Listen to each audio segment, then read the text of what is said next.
Hello friends, welcome back to my channel. Here I will show you how to link Konami ID with eFootball 2027. So after logging to the game, here you have to click on extras option. After that click on support. Now click on link data, and here you can see a pop-up. You can link your current save data, so click on OK, and here you can see you can link using Google Play and link Konami ID.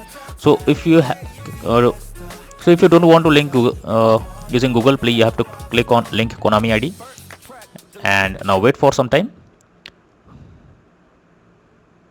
So here you can see, here you have to click on next, and after that here you have to enter your email ID if you have already have an ID, or you can also log in it with a passkey, or if you don't have an Konami ID, you can simply click on register option. After that here you have to enter your details, that is age verification. After that you have to click on next. So by this way you can easily link Konami ID with eFootball 2027. So that's all from in this video. Thank you.